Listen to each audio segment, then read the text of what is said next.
자, 문화 충격입니다. 지난 시간에 저희가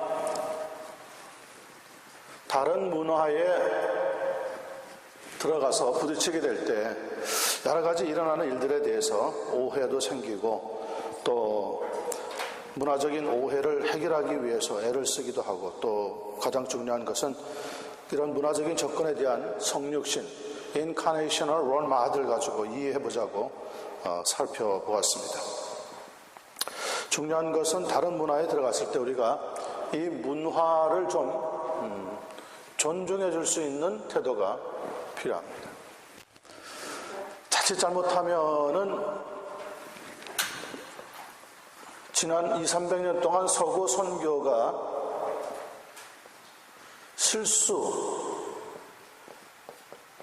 자신들은 실패했다고 고백하는 내용들 중에 하나가 뭐냐면 서구 문화를 현지에다가 심으려고 하다가 보니까 또 다른 식민지 문화가 발생하게 되었어요. 지금도 우리가 쓰고 있는 말들 가운데 하나가 뭐냐면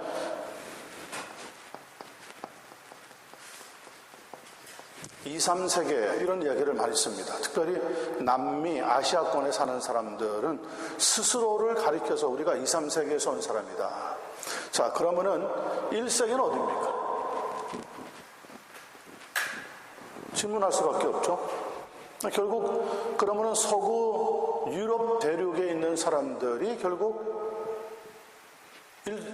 1세계에 사는 사람들이고, 그럼 나머지 사람들은 전부 2, 3세계에 사는 사람들로 착각하게 되었던 것이 지난날 바로 이런 식민지 문화의 영향들로 생겨났던 일들입니다. 우리는 그렇게 생각하지 않는데 벌써 문화적으로라든지 인류학적으로 우리를 캐러고라이즈 할 때 2, 3세계에 속한 사람들로 규명해 놨단 말이죠. 그래서 여기에 대해서 이제 우리가 지금 심각한 싸움을 하고 있는 거죠. 왜 우리가 2, 3세계냐? 그러면 1세계 사람들은 누구냐?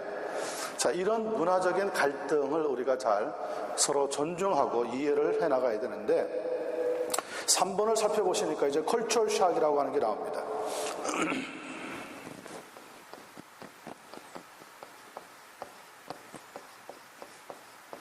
소위 이야기하는 문화 충격이라고 하는 것인데요.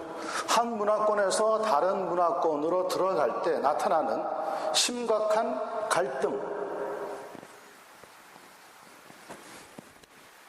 갈등으로 일어나고 있는 현상을 가리켜서 우리가 쉽게 컬처럴 샥이다, 문화 충격이다 이렇게 이야기합니다. 문화적인 상태에 들어갔을 때 비적응과 혼란에서 느끼는 충격이죠. 내가 살고 있는 문화권에서는 아무런 문제가 없었는데 다른 문화권에 딱 들어가니까 그 문화권에서 이야기하고 나타나고 보여주는 것들이 이해가 안 되는 거예요. 그래서 혼란스러워지기를 시작하는 거죠.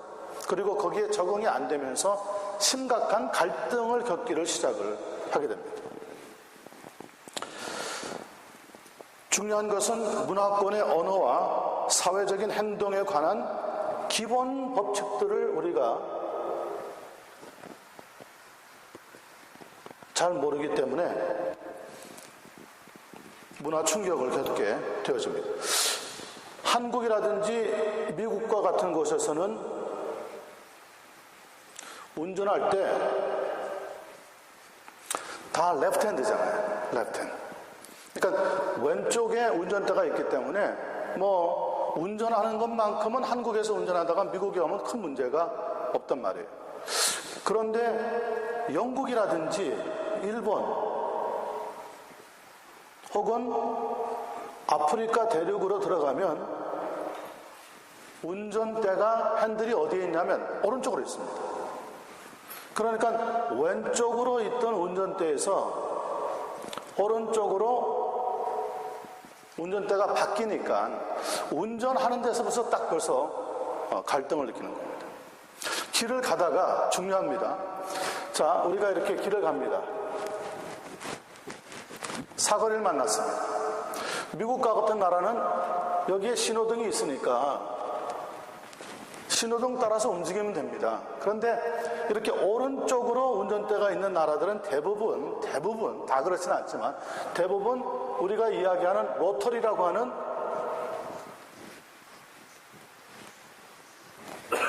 라운드바가 있습니다. 라운드바. 그러면 여기에서 갈 때 차가 여기서 오고 여기서 온다 그러면 누가 우선권이 있는지 헷갈리는 거예요. 그래서 이 왼쪽에서 운전하던 사람들이 오른쪽에서 운전하는 나라에 가면 종종 사고를 일으킵니다. 왜냐하면 신호등에 익숙해 있던 사람들은 딱 신호가 떨어지면 움직이고 수구하면 편리했는데 이런 나라에 가면 일단 신호등이 없거든요. 그러면 결국 로타리를 따라서 돌고 나가고 다시 돌아오고 해야 되는데 이게 익숙하지 않으니까 여기서 오는 차가 우선권이 있는지 자기가 있는 건지 여기서 오는 사람이 우선권이 있는지 모르다 보니까 차를 가만히 세우고 기다리고 있는 사람도 있고요. 에이 모르겠다고 가다가 오른쪽에서 오는 사람이랑 부딪히기도 하고요. 이런 것들이 문화 충격에 나타나고 있는 아주 극소수의 현상들이라고 볼 수 있습니다. 이런 것들은 정말 작은 현상이고 정말 큰 현상들이 나타날 때는 굉장한 심각한 고통을 겪게 되는 것들이 바로 이 문화 충격에서 느껴지고 있는 것들입니다. 다른 문화에 적응할 때 밑에 제가 그림을 잠깐 그려놓았는데 다른 문화에 적응되는 만족도, 만족할 만한 어떤 그 디그리는 아래 그림을 그려놓은 거와 비슷합니다.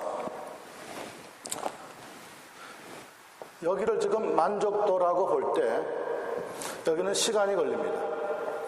그러면 어떤 일정한 A라고 하는 문화에 들어갔을 때 나는 B라고 하는 문화권에서 들어왔는데 이 문화권에서 완전히 적응해서 나름대로 만족하면서 삶을 즐기고 복음을 증거하고 그 문화에 있는 사람들과 사귀기까지는 하루아침에 되는 문제가 아니거든요. 시간이 많이 걸려요. 그래서 처음에 가장 느끼는 게 맨 밑에 보면은 여행하는 사람들이 있습니다. 여행하는 사람들은 이렇게 오르락 내리락 하는 일정한 사이클을 가지고 뭐 실망도 하고 재미도 있고 호기심도 느끼면서 그냥 가버리면 끝입니다. 자, 두 번째 보면은 어떤 사람이 있느냐면 문화 충격을 느끼는 사람이 있습니다. 문화 충격을 느끼는 사람은 어떤 사람이냐면 도착해서 그 문화에 대해서 굉장한 호기심을 느끼다가 갑자기 실망하는 거에 뚝 내가 이 나라에서 어떻게 살 수 있나. 집집마다 가보면은요, 저희가 선교지에 갔는데 집집마다 철장을 해놓은 거예요. 이거 그러니까 문 들어가기 전에 철장되어 있는 문이 한 2개는 지나가야 방 안으로 들어가는 거예요. 글쎄 처음에는 그게 아주 황당스럽더라고요. 이건 도대체 어떻게 된 건가. 그래 봤더니 좀도둑이 그렇게 많다는 거예요. 좀도둑이. 근데 문제는 좀도둑이 물건만 훔쳐가면 좋은데 사람을 해치는 경우가 나타나는 거죠. 혼자 오면은 그래도 싸워보겠는데 저는 그래서 처음에 가서는 선교지에서 이 긴 야구 방망이 같은 거를 딱 집 옆에다가 문 옆에다가 세우는 적이 있어요. 어머나 혹시나 부딪히면 우리 가족을 보호해야 되니까 그때는 애들이 더 어렸거든요. 4살, 2살, 3살 그리고 꼬마는 가서 1년 뒤에 또 태어나고 했으니까 얘네들이 만약에 사고 나면 나는 큰일 난다. 선교하기도 전에 큰일 난다. 아유 때로 몰려오면 때로 밤 10시가 넘어서 오면은 아주 차라같이 깜깜하거든요. 불을 안 켜니까. 불도 이렇게 밝지 않습니다. 대부분의 집들은 불이 아주 희미한 불들입니다. 대부분이. 그러니 밤중에 때로 10명, 15명 정도가 때로 들어오면 그는 꼼짝 못하고 당하는 거예요.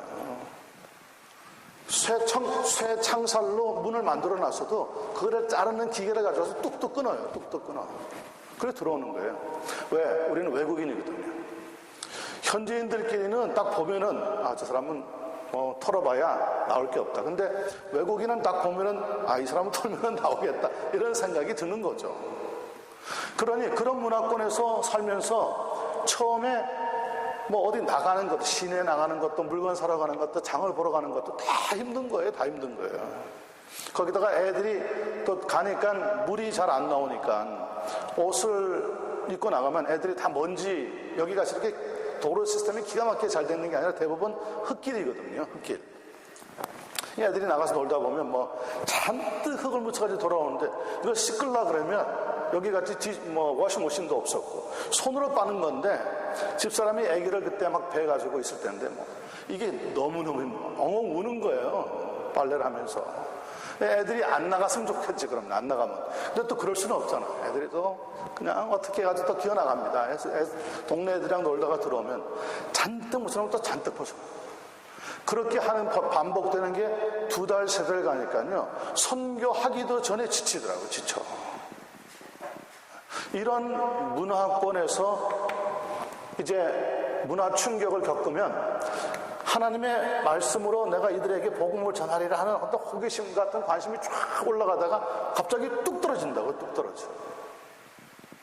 뚝 떨어지면서 어떤 생각이 드느냐면 나는 선교사의 자질이 없는가 봐. 이 정도도 내가 지금 견디지 못하는데 어떻게 현지 속에 더 들어가서 복음을 증거할 수 있을까? 그래서 스스로 제 자신에게 나는 자격이 없는 사람, 이런 생각이 드는 거예요. 그러니 집사람하고 자꾸 처음에는 가니까 한 3, 4개월은 굉장히 톡톡톡톡 부딪힌 것 같아요. 아니 그 정도도 못 참아. 우리가 지금 여기에 어떤 마음으로 들어왔는데, 그래도 우리는 20세기에 들어왔는데 18세기에 선교사로 여기 들어왔던 사람들은 어떻게 살았겠어? 그 사람들 좀 생각하고 좀 참자. 근데 그게 참아지나요, 사람이. 일단 화장실 가는 것부터 힘들잖아요. 한국이 하여튼 50년대, 60년대라고 보면 맞는 거예요. 그래서 처음에는 한 6개월 지나가니까요. 미안하지만 선교부에다가 편지를 쓰자. 우리 돌아가겠다고. 도무지 이게 안 맞아. 나름대로 여기 있을 때 선교 훈련도 쫓아다니고 언어 훈련도 쫓아다니고 나름대로 훈련하고 준비한다고 해가지고 들어갔는데도요. 너무 문화적으로 이질감이 나니까 여기에 있는 흑인들하고도 저는 굉장히 친하게, 저도 뭐 얘기하셨지만 저도 동부에 살 때 워싱턴, 발티모 이쪽에 살았거든요. 그러니까 한밤중에 10시, 11시에 다운타운에 들어가면 전부 흑인 형제들만 있는데도 거기서 겁을 안 내고 다녔다고요.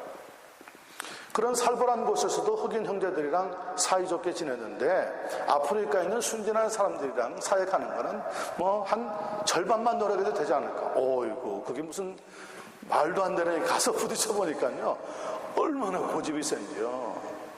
착한 거는 착한데 한번 고집을 피우면 꺾을 수가 없는 거예요. 자, 이런 과정에 이제 선교사로서 결국 좌절감이 들기 시작하는 거죠. 그러면 결국 선교지에서 포기하고 돌아오는 사람들이 그래서 많습니다. 많아요. 생각보다 많습니다. 적응이 안 되는 거예요. 적응이. 우리 김도희 선교사님이 지금 선교사로 들어갔는데 아마 처음에는 서바이빙 스테이지, 사는 것부터가 걱정일 거라고요. 사역하기에 앞서서 살아남아야 사역을 할 거 아니에요. 아이들도 그렇고 어른도 그렇고. 그러니까 그 기간이 보통 2, 3년, 3, 4년 지나갑니다. 근데 문제는 그냥 이사를 갔든지 뭐 여행을 갔으면 괜찮은데 선교사로 간 분들이 문제인 거죠. 선교 후원자들이 들들 볶잖아요. 아니 1년이 지났는데 도무지 왜 선교 편지에 열매가 없냐, 뭐 하느냐, 도무지. 우리는 열심히 지금 후원금 보내고 기도하고 있는데 거기서 현지에서 뭐 하느냐. 교회는 지었느냐, 세례는 주었느냐, 복음은 얼마나. 그러니까 현지에서 적응이 안 된 어려움에다가 선교 후원자들이 보내오는 그 압력, 프레셔 때문에 정말 견디기가 얼마나 힘든지 몰라요. 그러니 성령 충만한 것만 가지고는, 물론 성령 충만만 하면 되겠지만은 현지에 딱 도착해보면 성령 충만하지 못해서 사역 못하는 게 아니라 이런 이질적인 문화 속에서의 이해가 안 되니까 자꾸 어려움만 생기고 갈등이 생기고 오해하게 되는 일이 생기게 되는 거죠.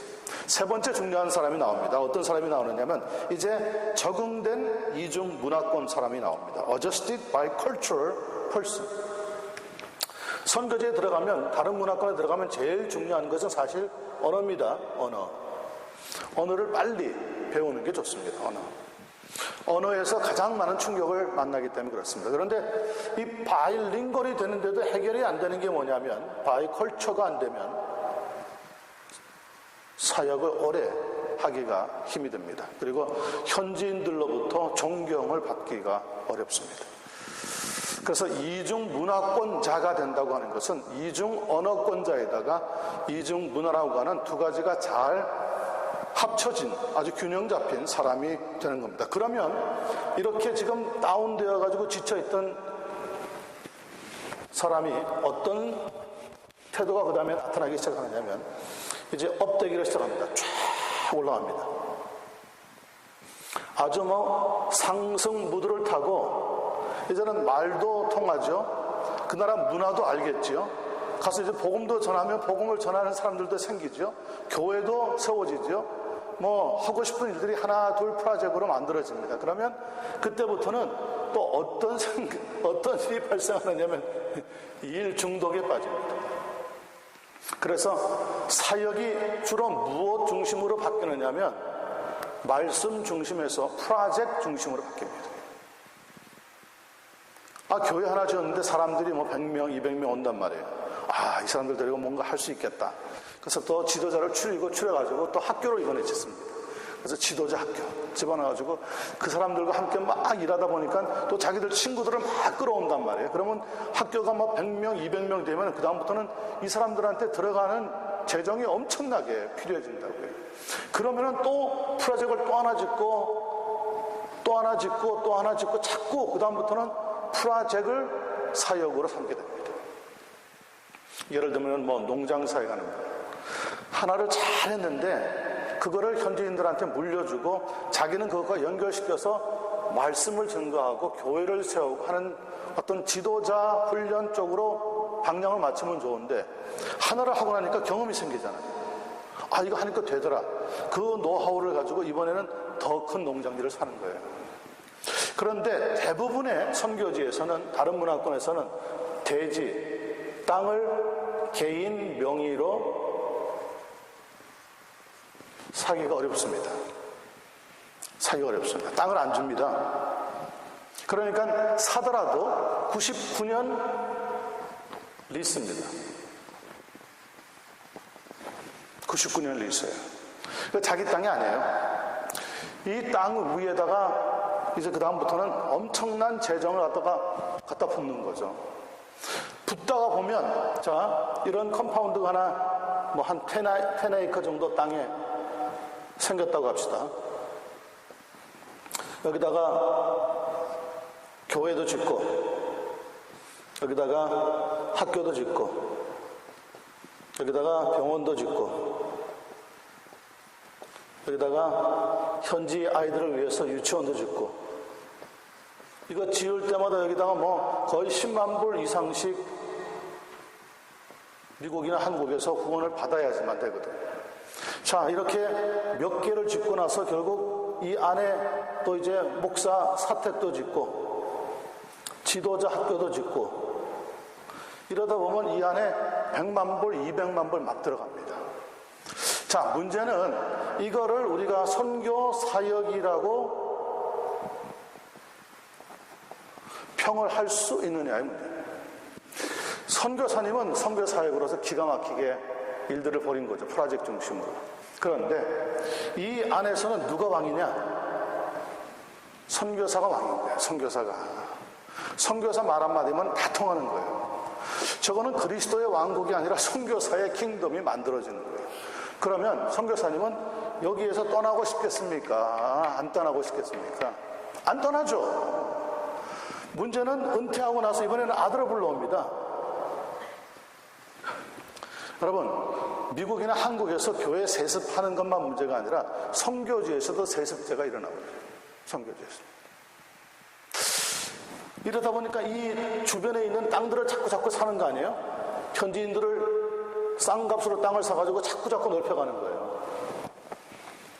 이런 일들이 지금 사실 많은 한인 선교사님들이 하고 있는 가운데 있습니다. 그러면서 선교 사역이라고 생각하는 거죠.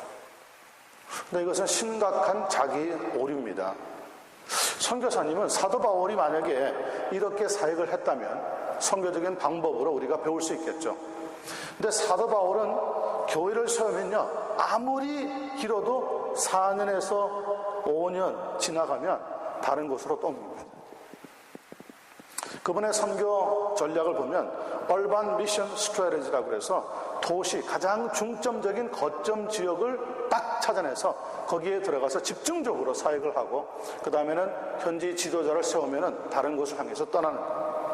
그리고 또 떠나고 그러니까 선교사는 철치 플란터로서 사명을 다해야 되지 여기에 철치 드웰러 여기에 정착해서 뿌리 내려가지고 세습시키고 왕국을 만들려고 하는 것이 아니거든요. 이렇게 되면 결국 현지인들은 뭐가 됩니까? 현지인들은 여전히 50년 60년 지나도 선교사한테 월급 받고 샐러리맨으로 전락하는 거예요. 뭐 말은 잘 듣죠. 시키면 딱딱 하죠. 왜냐하면 돈이 나오니까. 그런데 이것은 우리가 성경에서 배운 선교도 아니고 우리가 신학교에서 배우고 있는 문화 인력도 아니고 자기 킹덤을 만드는 일이 생겨요. 여기에 만약에 다른 선교사님이 와서 어떻게 선교사님이 이렇게 사역합니까? 이제는 현지인들한테 물려주십시오. 그럼 어떻게 됩니까? 전쟁이 일어나는 겁니다. 전쟁. 내 땅을 노리고 어떤 흑심을 가지고 또 이 자리에 들어왔나? 전쟁이 일어나는 거예요. 선교사님들끼리 현지에서 투쟁이 막 일어나고 이민국에다가 알려가지고 저 사람 내어 쫓아라. 그러면 그 사람은 또 가서 가만히 있나요? 나는 아무것도 한 일 없다. 저 사람이 현지인들을 완전히 지금 잘못 고용해가지고 강제로 인권을 모욕하면서 저런 일들을 시키고 있다. 이렇게 해가지고 막 걷잡을 수 없이 문제가 커지는 거죠. 우리는 이 선교와 문화 혹은 복음과 문화라고 하는 면에 있어서 잘 하나님 말씀을 살펴보아야 되는데 그 가장 중요한 것이 바로 적응도 적응이지만 어느 일정 기간이 되면 그 문화를 하나님 말씀으로 변혁시키려고 하는 하나님의 종들이 돼야지만 문화를 통하여서 복음이 증거되는 도구로 사용이 될 수가 있다는 겁니다. 없어요. 네, 없어요. 그래서 선교사님들이 못 사니까 현지인의 이름을 빌리는 거죠. 현지인들은 자기들끼리 사니까. 자, 근데 여기에 함정이 있습니다. 이 현지인이 물론 선교사님이랑 가까우니까 처음 한 5년, 10년은 잘 사역하는데 현지인들의 유일한 소망이 뭐냐면 그곳에 자기의 땅을 갖고 싶어 하는 거거든요. 그런데 선교사님을 어떻게 해서 모함해서 몰아내면 그 땅이 자기게 될 것 같은 거죠. 그래서 나중에 가면은 선교사님하고 알력이 생겨요.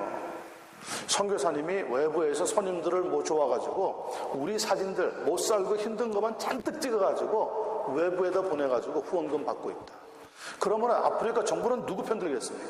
선교사 편 절대 안 듭니다.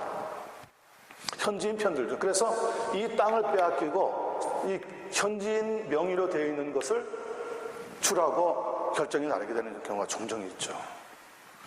그렇지 않으려면은 이 현지인들한테 다른 사람이 주는 것보다 2배, 3배 샐러리를 줘야지는 되는 거죠. 그러면 선교사가 있는 동안에는 입을 잠잠고 있는 거죠. 네네. 당연히 문제가 되죠. 이 아프리카 사람들이 자기네들이 주권 국가로 나타나기 전에 어떤 나라의 영향을 오랫동안 식민지를 받았냐면 영국이라든지 우리가 지난 시간에도 살펴보았지만 프랑스의 식민지를 받았기 때문에 모든 시스템은 영국화, 프랑스화 되어 있습니다. 그러니까 시스템이 한국에서 자라고 한국에서 공부하고 오신 분들이 볼 때는 엉성해 보이지만 깊이 딱 문제에 들어가면 꼼짝 못하고 칩니다. 꼼짝 못하고 칩니다. 아니 저 사람 내가 키웠는데 그게 안 통합니다. 그게 안 통해. 정말 바울과 디모데 같은 사람의 관계가 만들어진다면 괜찮지만 그렇게 한 명 얻는 게 얼마나 힘든지 모릅니다. 얼마나 힘든지. 그래서 겉으로 드러나가지고 막 건물이 들어서고 사람들이 웅성웅성 하는 것은 얼마든지 돈을 주면 찍을 수 있어요. 문제는 그 사람들의 속사람이 변해서 예수 그리스도를 닮아서 그 나라를 위해서 복음으로 살리려 하는 지도자가 나와야 되는 게 문제죠. 그렇지 않겠어요? 지도자 훈련 집어넣어가지고 뭐 100명, 200명 수료증 줘가지고 이 사람 우리 학교 출신이다. 그렇게 하는 게 문제가 아니거든요. 한국 교회에서도 뭐 어느 신학교 나왔다. 우리 아까 잠깐 얘기했지만 어느 신학교 나온 게 중요하지 않잖아요, 지금은. 다 그 사람이 그 사람이니까. 그러니까 중요한 것은 우리의 인간성이 변화가 되어야 되는 거죠. 이게 변화되지 않고 위에다가 뭘 자꾸 덕지덕지 딱지들을 붙이면, 타이틀을 붙이면 그때부터 그 사람은 하나님이 안 보이는 거예요. 그 타이틀 가지고 행사하다 보니까. 자, 4분 들어갑니다. 선교사와 문화차, 1번 문화차입니다. 선교사가 처음 선교지에 오면 이국적인 풍경과 낭만으로 흥분하게 되지만 결국은 핵심적인 문제에 부딪히는데 바로 이걸 가리켜서 우리가 cultural difference, 문화 차이라고 부릅니다. 그런 문제가 생깁니다. 2번, 그러므로 문화 충격이라고 하는 것은 어릴 때부터 내가 배워왔던 모든 문화적인 틀과 지침들이 선교지 현장, 다른 문화권에서는 더 이상 적용되지 못할 때 경험하는 방향 감각을 상실합니다. 우리가 우리나라에서 살 때는 이렇게 다 됐는데 왜 이 나라에서는 안 돼? 하고 고민하는 거죠. 방향 감각을 상실하게 되는 거예요. 무조건 돈 주면 되는 줄로 알잖아요. 제가 참 우리 한인 선교사님들이랑 여러 번 부딪히고 마음속으로 좀 화가 나기도 한 게 뭐냐면 아프리카 사람들은 수준이 낮다고 보는 게 문제예요. 일단 그런 선입관을 가지고 들어옵니다. 들어와보면 사실 문화 수준은 낮죠. 한국 지금 90년대 2000년대 저렇게 지금 고층 건물이, 그리고 무슨 열차죠? 3시간 만에 달리는 KTX 같은 열차를 휙 타고 다니는 사람들이 아프리카에서 보면 뭐가 하나도 안 되는 것 같거든요. 그러니 문화적으로 그 사람들을 얕보는 거예요. 그리고 사역을 하다 보면은 종종 그들에게 문화적인 사역에 있어서 방향 감각을 상실하는데 그 사람들이 그렇게 녹록한 사람들이 아니라니까요. 영국 사람들과 사역할 때 벌써 그 사람들한테 다 달기고 훈련 받았다고요. 지금 살고 있는 경제적인 규모가 크지 않으니까 어렵게 사는 거지, 머리는요, 한국 선교사님들은 어떻게 하면은 나에게 잘해주겠다 다 계산하고 있다니까요. 근데 그런 사람들을 가지고 내 마음대로 할 수 있을 것이다 생각하는 것은 큰 오산이죠. 착각이에요. 그래서 우리가 이 문화 인류학을 꼭 배워야 되고요. 다른 문화권에 갔을 때 그 문화 자체를 존중하는 것을 자꾸 우리가 습득하면서 나아가야 귀한 사역으로 나아가게 됐습니다. 방향 감각을 상실하고요. 삶을 영위하던 모든 기준들이 허물어질 때 혼동과 두려움, 때로는 분노를 경험하게 됩니다. 구체적으로 다음과 같은 충격을 겪게 되는데 첫 번째 만나는 충격은 language shock입니다. 언어 충격입니다. 언어가 안 통하는 거예요. 언어가 안 통하는 거 아예. 세종대왕이 아무리 세계에서 가장 훌륭하게 한글을 지어놨어도 한국을 떠나고 나면 안 통하는 거예요. 안 통하는 거예요.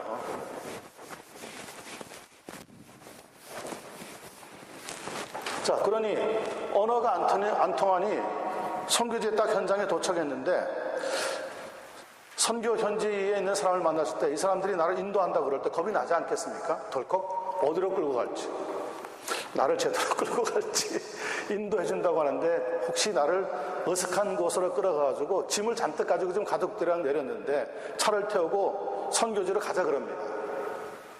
현지에 있는 선교 지도자가 나와서 나를 받아주고 환송해주면 좋지만 그렇지 않고 현지인들이 나와가지고 나를 데려가겠다고 할 때는 겁이 덜컥 나죠. 나를 제대로 데려갈까 안 데려갈까. 그래서 쭈삣쭈삣 한단 말이에요. 따라가야 되나 말아야 되나. 공항에서부터 여러분 그런 분들을 저는 많이 봤거든요. 나가봐가지고 가방을 2-3개씩 들고 탁 내렸는데 현지인들이 볼 때는 그게 탈취물이잖아요. 탈취물 다 계시잖아요. 저거 하나만 챙겨가지고 가면은 자기네들이 몇 달 동안 먹고 살 수 있는 것들이 다 들어 있을 가능성이 많거든요. 그러니 어떻게 함부로 따라갑니까? 연락이 돼야 될 텐데 지금은 모르겠어요. 그때는 공항에서부터 연락할 길이 없는 거예요. 전화가 안 되니까. 전화 갖고 있는 사람이 극히 1%, 2%밖에 없었어요. 지금은 제가 그때 2006년인가 7년 한번 다시 케냐 쪽을 방문해보고 또 2011년에 선교사님 한 분이 가깝게 지내던 분인데 탄자니아에서 세상을 떠나는 바람에 장례식에 참석하기 위해서 달려가 본 적이 있는데 공항에서부터 뭘 빌려주느냐면요, 셀폰을 빌려주더라고요. 물론 여기 같이 뭐 4G라든지 뭐 스마트폰은 아니고 다 블랙 앤 화이트 플립플랍으로 되어 있는 이렇게 접었다 놓고, 근데 그게 대부분 다 LG 거예요. 여러분 놀랐어요 저는. 그리고는 집에서 일하는 메이드까지도 다 셀폰 가지고 있더라고요. 물론 자기네들은 안 쓰죠. 쓰면 돈 내야 되니까. 오는 것만 받아요. 오는 것만 받아요. 그래도 그게 문화적인 혜택을 얼마나 많이 받은 겁니까? 그러니 선교사님들이 지금은 그래도 연락하기가 좀 좋지만은 이전에는 정말 어떻게 연락해야 될지 막막하기만 했어요. 그러다가 한국 선교사님 혹은 미국 선교사님 만나면 그렇게 반가울 수가 없죠. 이렇게 해서 어디 가려고 하는데 이분들이 왔는데 저분들이랑 같이 가도 될까요? 혹시 같이 좀 가이드 해 주실 수 있겠습니까? 근데 대부분 선교사님들이 참 그거 하나는 제가 감사한 게, 선교사님들은 공항에서 만나면 선교사님들을 알아보고 꼭 도움을 줍니다. 꼭 도움을 줍니다. 그래서 그분들의 도움으로 선교 현지에 무사히 도착하게 되는 거죠. 이런 우여곡절을 겪으면서 선교지에서 문화에 적응하고 언어에 적응하고 하는데, 이 언어가 만만치 않거든요. 이 언어가 참, 저는 한국의 그 TV 보면은 드라마에 한 번씩 외국에서 온 사람들이 한국말을 기가 막히게 잘하는 사람들 보면, 야, 어떻게 저렇게 잘하나, 어떻게 저렇게 잘하나. 특별한 링귀스틱 그 어떤 은혜가 있어서 그렇겠지만은 선교지에서 언어 배우는 것은 가장 중요하지만 가장 힘듭니다. 그러니 처음 4년, 5년 한 텀을 정말 죽자하고 언어를 배워야 됩니다. 언어를 배워야 돼요. 저게 투자예요, 투자. 그 선교사님이 그냥 4년만 하고 돌아올 것 같으면은 그냥 아는 선교사님 따라다니면서 적당히 하다가 돌아오면 되지만, 선교지 경험으로 끝나면 되지만, 이분이 만약에 20년, 30년 사역을 장기적으로 하려고 그런다면 언어가 안 통하면 절대 아무것도 못합니다. 아무것도 못해요. 그래서 언어를 배워야 되는데 언어 충격이 오는 거예요. 분명히 내가 잘 했던 것 같은데, 예? 한국말도 잘하고 다른 사람 한국말이 틀리면 어디가 틀렸다고까지 해줬던 것 같은데, 공부를 배우는데 물어보니까 고등학교밖에 안 나왔대요, 현지에서. 근데 나를 가르치는 거예요. 그러니 일단 처음부터 자존심이 팍 상하죠. 하는데 나는 또 열심히 배운다고 배워서 소리도 내고 뭐 하는데 할 때마다 틀렸다고 잔소리를 해대면은요, 그때부터는 속에서 이렇게 쫙 올라오죠. 내가 이거 꼭 배워야 되나? 안 배우고 할 수 있는 길은 없나? 그러다가 힘들어지면 손쉬운 길로 나가는데, 그래서 실수하는 거죠. 그래서 선교사님들은 제가 느낄 때는 항상 이 정도를 걸어야 됩니다. 정도를. 엉뚱한 길로 걷지 말고 항상 하나님이 원하시는 바른 길을 걸어가려고 애를 써야 하는데, 그 중에 하나가 언어 충격입니다. 우리는 언제부터인지 의사소통 과정, 그리고 그 자체를 인식하지 못할 정도로 언어가 익숙해 있습니다. 마치 숨 쉬듯이 자연스럽게 되어 있는 거죠. 그러나 이방 문화 속에 들어가면 이러한 모든 수단을 잃어버리게 되어집니다. 두 번째 변화는요, 일상생활에서의 변화 충격이 찾아옵니다.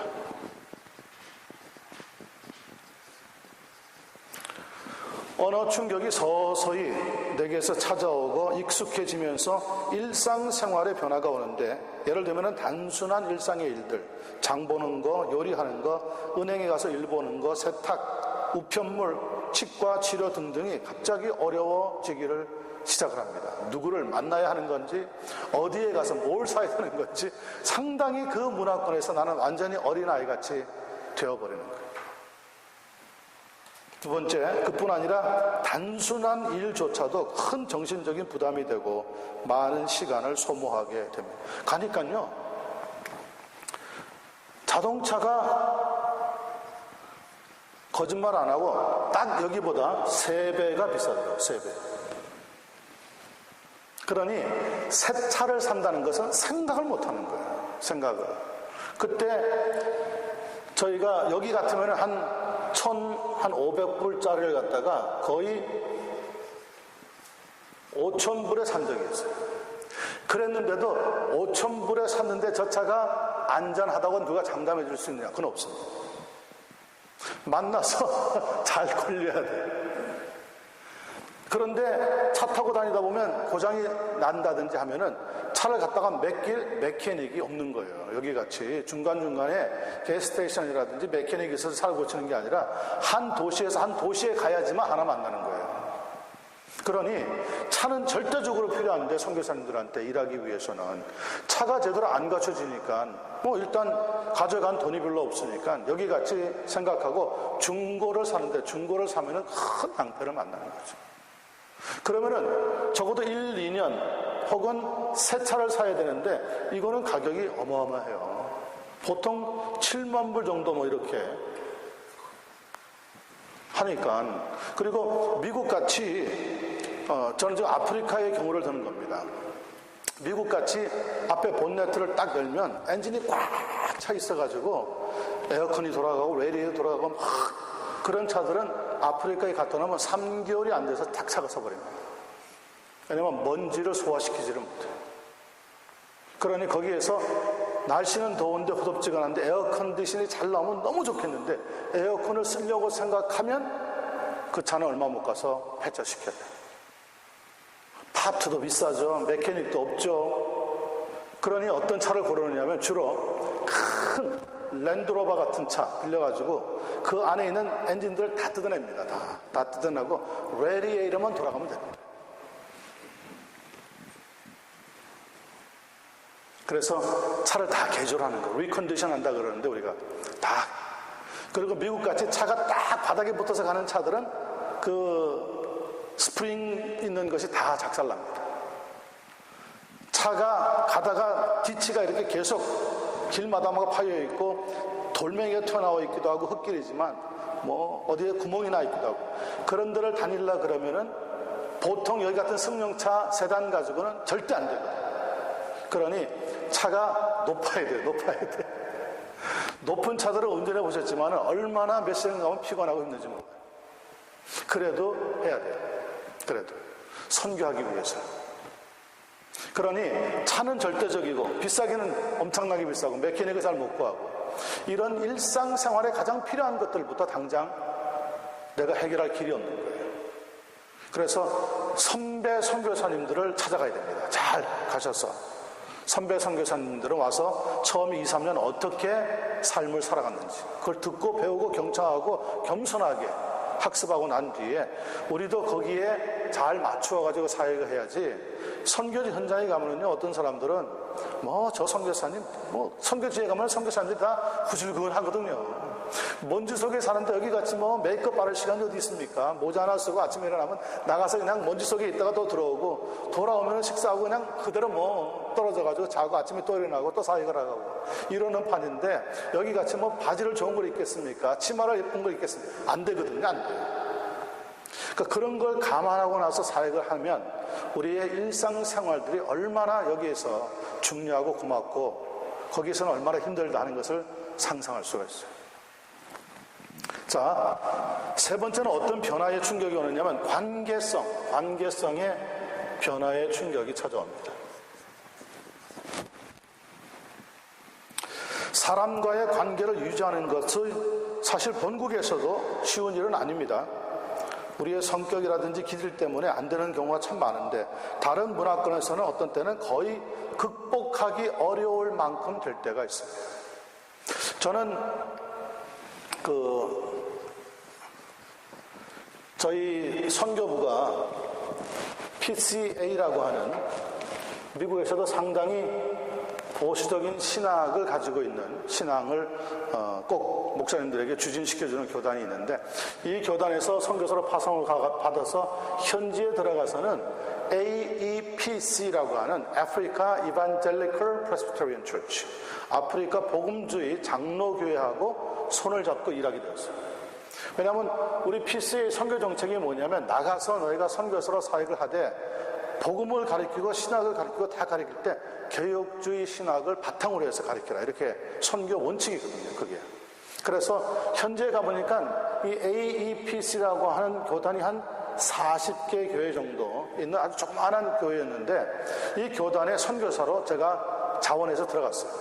그래서 이분들이 저를 인터뷰하고 우리 교단에 외국에서 온 선교사로 사역할 수 있도록 워크퍼밋 그러니까 일하는 노동 허가서를 내주자. 그렇게 해서 그 워크퍼밋을 받아가지고 사역을 하게 됐는데, 이 APC라고 하는 사람들은 그때만 해도요, 지금은 많이 변화가 되었다고 하는데, 그때만 해도 캄바 부족이라고 하는 사람들이 주류를 이루었을 때입니다. 이 캄바 부족의 사람들은 상당히 고지식하고요, 그리고 이야기한 것처럼 고집이 저도 고집이 상당히 센 편인데 정말 쇠심줄같이 고집이 센 거예요. 사역이 이제 한 3, 4년 지나면서 사역이 어느 정도 열매를 맺고 현지에 교회가 세워져 가니까요, 이분들이 이제 시차를 나오는 거죠. 우리 선교사님들이 하는 사역을 보고 와서는 이 사역을 그만두고 딴 데로 가라는 거예요.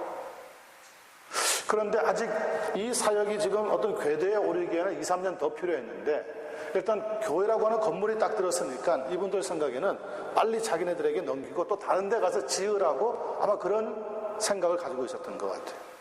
그래서 얘기했죠. 한 텀을 마칠 때까지는 내가 여기서 사역하기로 당신네들이랑 약속하지 않았냐.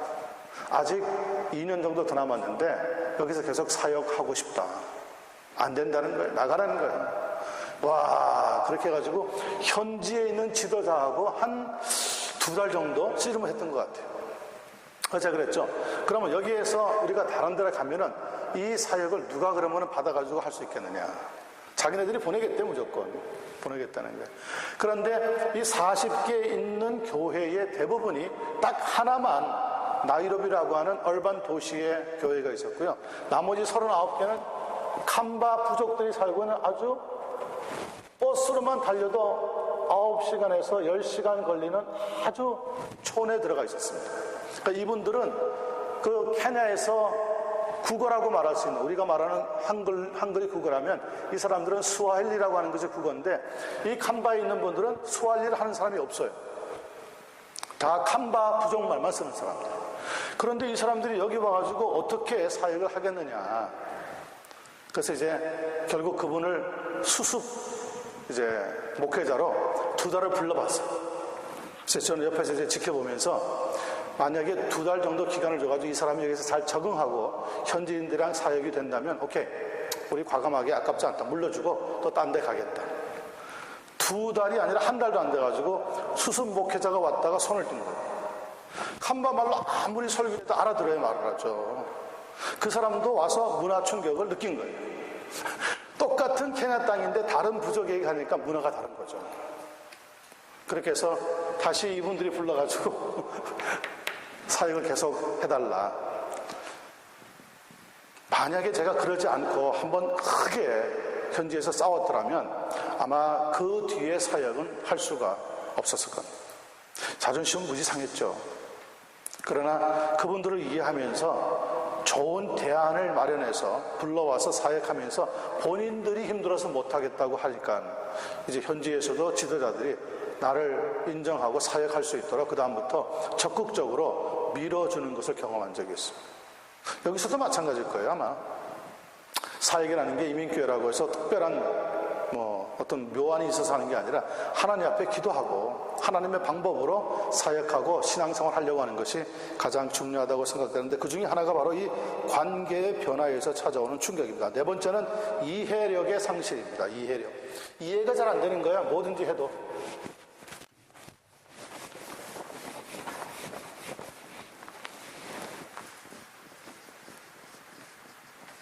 자, 이게 중요한데요. Power of understanding. 이 이해력이 안 될 때, 이 이해력의 주도권은 누가 가지고 있을까요? 선교사가 가지고 있을까요? 아니면 현지에 있는 사람들이 가지고 있을까요? 네, 간단합니다. 답은 문제가 발생해서 그 문화권에서 어려워지면 주도권이 누구에게 있는지 빨리 파악하셔야 됩니다. 그리고 나는 이 땅에 도로 오고 이 땅에 손님으로 왔지 내가 이 땅의 주인은 아니라는 것을 빨리 인식해야 됩니다. 그래서 주도권을 선교사가 주는 게 아니라 현지인들이 줄 수 있도록 빨리 자리를 물려주는 게 중요합니다. 그래야 문화적인 갈등에서 충격에서 벗어날 수가 있어집니다. 자, 자신이 확실하다고 여겼던 것들이 어긋날 때 사려, 분별의 상실을 겪을 수 있고요. 또 문화 충격의 가장 위험한 것이 바로 이 이해력의 상실인데, 이때 잘못하면 파괴적인 결과가 내 삶에도 나타날 수가 있습니다. 다섯 번째는 감정과 가치관의 혼동이 일어납니다. 가치관. 무엇에다가 가치를 둬야 될지 상당히 어려워지는데요. 문화 충격에는 감정적인 면도 포함이 되기 때문에 그렇고요. 두 번째, 초기에 흥분이 사라지고 나면 문화 충격을 겪으면서 향수병에 시달리고요. 익숙지 않는 관습에 대해서는 거부감도 생겨납니다. 게다가 자신이 기대한 것만큼 살지 못하기 때문에 마음속에 정죄감도 듭니다. 자기를 끝없이 정죄하는 일이 생기게 되었습니다. 자, 이런 여러 가지 혼동들이 찾아오는데 이 문화 충격의 증상들에 대해서 조금 더 설명해 드립니다. 사실 문화 충격을 겪는 것은 우리가 스스로 정상적으로 기능하고 있다고 생각하는 가운데서 의식하지 못하게 다가오는 심리적인 왜곡이기 때문에 이런 문화 충격이 올 때 지극히 자연스러운 것이라고 받아들이고 인정하는 것이 굉장히 중요합니다. 저 사람들이 잘못했고 내가 잘했고 내가 잘못했고 저 사람들이 잘했다고 하는 문제가 아니라는 거죠. 그러면 문화 충격의 증상에는 어떤 것들이 있는지 잠깐 살펴보겠습니다. 예를 하나 드린다면 인도에 가면 인도는 약 인구가 7억에서 8억, 어떤 분은 10억이라고도 이야기하는 분도 있습니다. 그런데 해마다 인도에서 뱀에 물려서 죽는 사람들이 약 2만 5천에서 3만 명 정도 됩니다. 그러니 미국이라든지 서구 세계에서 그 문화권에 들어가서 사역하고 있는 선교사님들이 하는 말이 인도는 아직도 미지의 세계이고 아직도 문화가 덜 발달했어요. 어떻게 현대에 사람들이 뱀으로 죽을 수 있나 라고 상대적으로 평가절하하는 사람들이 많습니다. 자, 그러면 똑같은 경우인데요. 미국은 약 지금 1억 5천만 명에서 2억 가까이 지금 살고 있는데 여러분 해마다 자동차 사고로 죽는 사람이 얼마나 되는 줄 아세요? 5만에서 6만 명이 죽습니다. 이건 뭐 미국 자동차 협회에서 보고한 결과니까 정확하죠. 자, 그러면 인도 사람들이 생각할 때 오케이, 우리는 뱀으로 죽는 사람이 인구 약 7억, 8억에서 2만 5천, 3만 명인데 당신네들은 우리 인구의 4분의 1 정도밖에 안 되는 나라에서 웬 자동차 사고로 5만에서 6만 명이 죽느냐, 당신네 나라 위험하다, 이렇게 이야기할 수 있잖아요. 그러니까 문화라는 것은 굉장히 상대적이라니까요. 이 문화가 더 좋고 저 문화가 나쁘다고 이야기하면 그 다음부터 우리는 문화 충격 속에서 헤어나오지를 못하는 거죠. 그래서 이런 것들을 우리가 잘 보시면서 들어갑니다. 자, 스트레스가 발생합니다. 선교사의 처음 1, 2년은 삶의 변화로 인하여서 상당한 스트레스를 받게 되어지고요. 두 번째, 스트레스를 인하여서 사역에 지장을 받고 다른 사람을 만나려고 하면 자꾸 뭐가 생기느냐면 그때부터 기피증이 생깁니다. 기피증. 사람 만나는 게 두려워집니다. 만나면 자꾸 문제가 생기는 것 같으니까.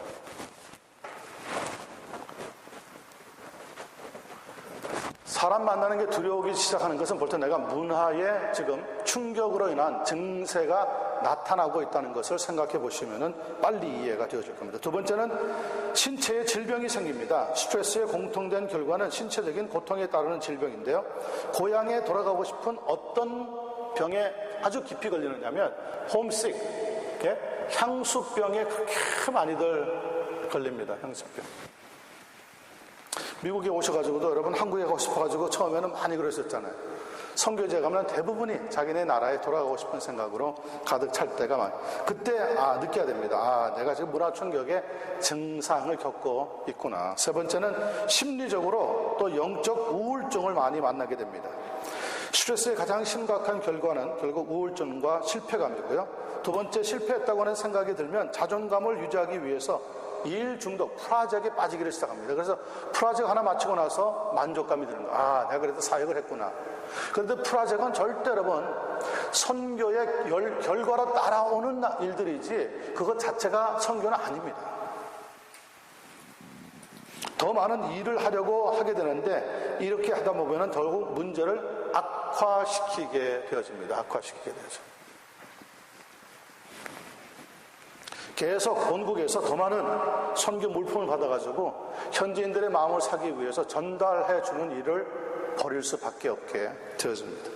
세 번째, 결국 내가 잘못되었고 하나님의 일에는 적합하지 못한 자라고 나중에 수십 년이 흘러간 다음에 결론을 짓게 되어지는데 그때는 이미 too late이라는 거죠. 자, 그래서 문화적 충격의 과정을 보면은 몇 가지, 5가지 정도 반응의 과정이 나타나는데 첫 번째는 어떤 문화권에 들어가면은 그 문화권에서는 관광객의 단계로 내가 들어갔다고 생각을 하셔야 됩니다. 선교사든지 일반인이든지 누구든지 새로운 문화에 대한 첫 반응은 매력이고요. 그리고 무엇으로 충만해지느냐면 이제 여러 가지 보이는 호기심에 충만해집니다. 이것이 바로 첫 번째 우리가 여행자의 모습으로 관광객의 단계로 들어갔을 때 나타나는 과정입니다. 두 번째는 각성이 일어납니다. 일반적으로 적대적인 반응을 일으키면서 문화 충격에서 가장 이때 각성이 일어날 때 위기에 빠지는 순간이 찾아옵니다. 위기가 찾아옵니다. 또한 새로운 문화권에서 살아가는 법을 그때부터 습득하기를 시작하고 서바이빙하는 모습으로 나타납니다. 세 번째는 회복의 단계가 일어납니다. 이 단계에서는 어떻게 현지인과 그 문화와 관계를 맺느냐 하는 것은 상당히 중요합니다. 처음 5년에서 6년 사이에 이 회복의 단계가 일어나지 않으면 그 후에 10년, 15년 사역은 정말 어려울 수밖에 없다고 합니다. 자, 이 회복의 시기에 형성된 적응 형태가 그 이후에도 그대로 고정되기 때문에 처음에 회복되면서 5년에서 6년 사이에 딱 성경과 하나님 말씀 그리고 문화에 대한 이해로 나의 문화와 어떤 관계를 맺느냐 하는 것을 분명히 해놓는 것이 사역을 지탱할 수 있는 큰 힘이 되어집니다. 네 번째는 어저스먼입니다. 적응의 단계가 들어갑니다. 새로운 문화가 이제는 편안하게 느껴질 때입니다. 이제 두 번째, 무언가 새로운 일을 해낼 것 같은 그때야 이제 자신감이 생기기를 시작하는 거죠. 한 10년 정도 아프리카에 살다 보니까요, 저희 집에 돌아왔는데도 다른 데 온 것 같아요. 10년 정도 지나니까 그 아프리카 사람들이 기억이 나고요. 그렇게 그립고, 그리고 공항에 딱 내리면은 LA 공항과는 비교도 안 되지만 편안함을 느낍니다. I'm home. 집에 왔구나. 이런 생각이 들어요. 그래서 그 현지에 있는 분들을 우리가 이제 와마오 이렇게 부르는데 친구란 뜻이에요. 친구. 네. 제가 친구가 돼요. 현지인들과 제가 선교사와 어떤 그런 관계가 아니라 저와 친구의 관계 속에서 삶이 이루어지고 저를 의지하고 저도 그들을 의지하고 그들 안 보면 안 될 것 같고 그런 관계로 되면서 이제는 좀 사역을 할 만하겠구나 하는데 저희가 그냥 이게 두 번째 텀에 돌아왔다가 이렇게 딱 지금 붙잡혀가지고 주저앉아 있는데 이 기간이 지나가면 이제 빨리 저희는 또 선교지로 떠나가야 되는 거죠. 자, 다섯 번째요.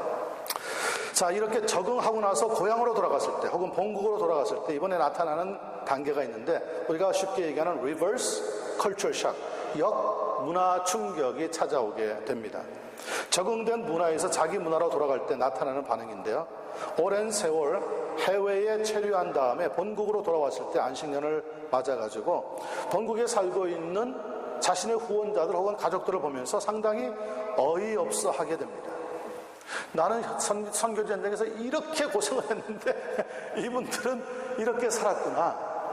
특별히 저희는 물이 없는 쪽에서 많이 살다 보니까 샤워를 한번 깨끗하게 한번 마음 놓고 한번 해보고 싶은 것이 그렇게 그리워졌는데 여기 오니까 막 물 틀어놓고 이렇게 물을 잘 쓰는데 막 그런 생각이 저에게 막 찾아오는 것을 처음에 돌아와서 얼마나 많이 크게 경험을 했는지. 여러분들은 아무것도 아닌 것 같은데 저한테는요 물이 막 콸콸콸 나오는 게 너무너무 신기한 거예요. 너무너무 신기한 거예요. 그렇게 써본 적이 없으니까 물 이만큼 그냥 버켓에 혹은 물통에 넣어가지고 차에 싣고 다니면서 쓰고 그랬거든요.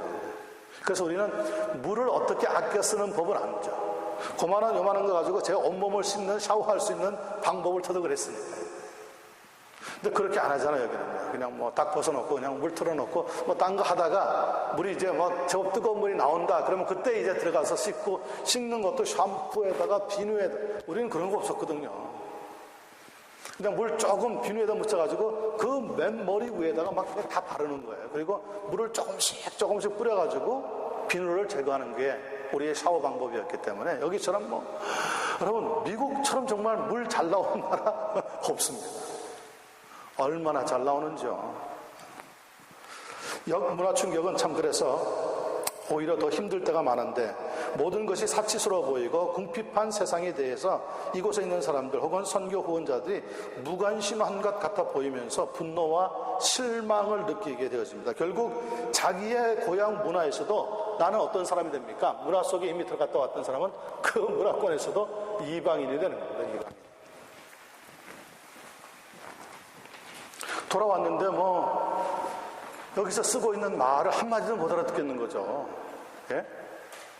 노래를 막 불러대는데 무슨 노래인지. 저희는 현지에서 현지인들 노래만 열심히 배워가지고 부르고 있다가 10년 뒤에 왔는데 80년대 90년대를 건너뛰면서 2000년대로 막 들어갈 때였는데 자기네들은 그때 부른 노래들을 막 부르는데 도무지 이해가 안 가는 거죠. 이해가 안 가는 거죠. 그래서 이 선교사는 어디에 가더라도 이방인이구나, 이방인.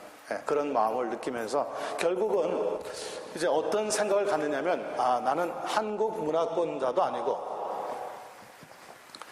미국 문화권자도 아니고 결국 제3의 문화권을 속해서 살아야 되는구나. 그게 이제 내가 들어갔던 선교지 현지 문화가 되는 거죠. 이 문화가 나중에는요 자기 문화가 됩니다. 이 문화가. 아브라함도 그랬어요. 자기가 떠나왔던 갈대아 문화가 자기 게 아니었습니다. 나중에 애굽에 내려갔는데 애굽의 그 번창했던 문화도 자기 게 안 됐습니다. 결국 하나님 앞에 외롭게 믿음의 길을 걸어갔던 가나안 문화가 자기 게 되었습니다. 그래서 우리는 이 제3의 나는 한국 사람인데, 물론 한국 사람이죠. 한국 사람이에요. 그러나 한국 사람인데 한국 사람이 아니라고요. 보면은. 그게 선교사의 삶이고 문화권에 들어가서 사역하고 있는 사람들의 삶입니다. 자, 7번. 새로운 문화에 적응하려면 몇 가지가 또 우리에게 필요한 게 있습니다. 첫 번째, 염려를 인정해야 합니다. 염려가 생기는 게 전혀 잘못된 게 아닙니다. 문화 충격의 가장 파괴적인 부분은 구체적인 두려움이 아니라 오히려 염려에 있습니다. 염려가 지나치면 사람이 어떻게 됩니까? 카월드해집니다. 소심해집니다. 소심해져. 그래서 무슨 일을 잘 결정을 내리기가 어려워집니다. 두 번째, 새로운 문화를 배워야 합니다. 새 문화를 배우는 것은 물론 두려운 일입니다. 그러나 새로운 경험이 될 수도 있기 때문에 그 사람의 상황 대처하는 태도 여하에 따라서 새 문화를 빨리 배우고 적응할 수 있느냐 그렇지 않느냐가 결정이 되어집니다. 문화는 참여할 때 가장 잘 배울 수 있다는 것을 아시면서 현지에 들어가서 부딪히는 게 가장 중요하다는 겁니다. 세 번째, 스스로 이국적인 영토를 형성하고 그것에서 사역을 하기보다는 새로운 문화권 내로 들어가서 현지인들이 보는 대로의 생활을 체험하는 게 좋습니다. 체험.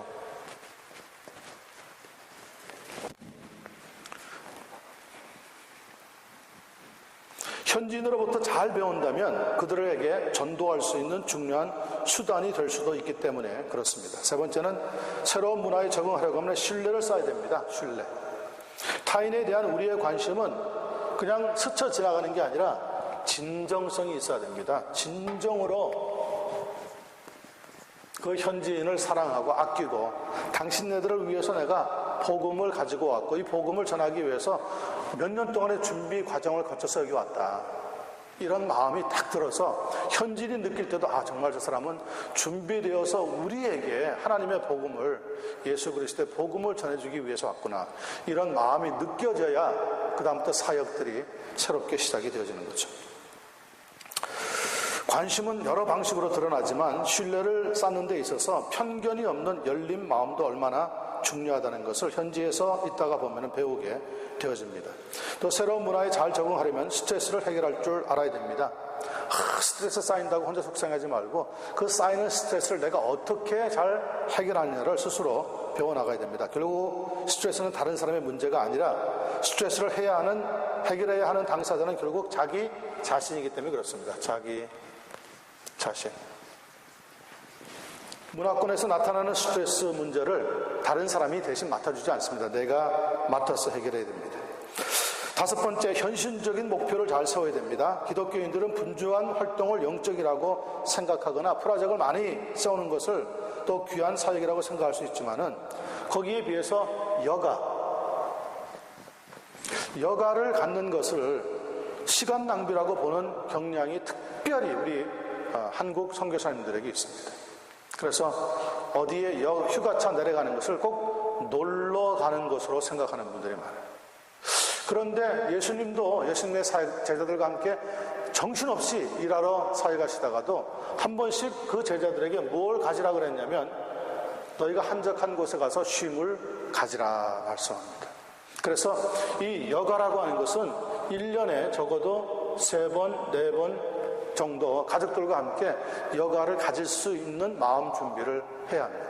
왜냐하면 여러분들이 지금 우리가 문화권에 들어가서 A라고 하는 문화권에서 지금 사역하다 보면 이 A 문화권에 있는 사람들을 만나는데 나는 지금 B라고 하는 문화권에 와서 우리 가족들은 B-의 사람들이거든요. 이 사람들이 이렇게 문화가 다른데 부딪히면서 4년, 5년, 10년, 20년 사역을 하다 보면 마음속에 여러 가지 생각하지 못한 아픔들이 생겨납니다. 힘든 일들도 생깁니다. 근데 선교사님들이 가보니까요, 선교사님들만 힘들어하는 게 아니라 자녀들도 힘들어하거든요.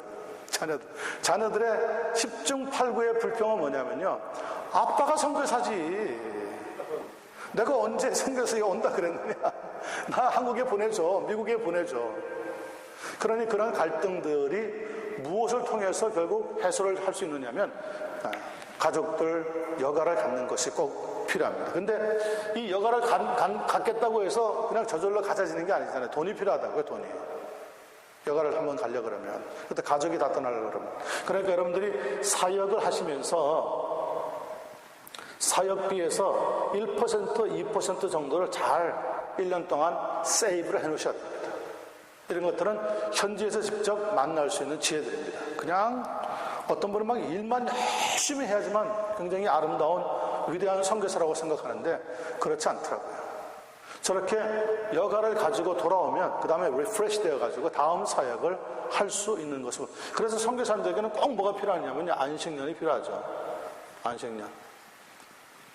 우리 선집사님도 가끔 교회에 대해서 여러 가지 심각한 이야기들을 이제 우리가 나누고 그러는데 저도 뭐 다 거기에 동의하는데 왜 현재 우리 한인교회, 우리 한국교회 목사님들이 이렇게 지금 큰 문제가 드러나고 있느냐. 사역들을 다 잘하시고 기도도 열심히 하시고 성경도 열심히 보지만 무엇을 안 하고 있느냐면요, 한국 목회자들이 대부분 안식년이 없습니다.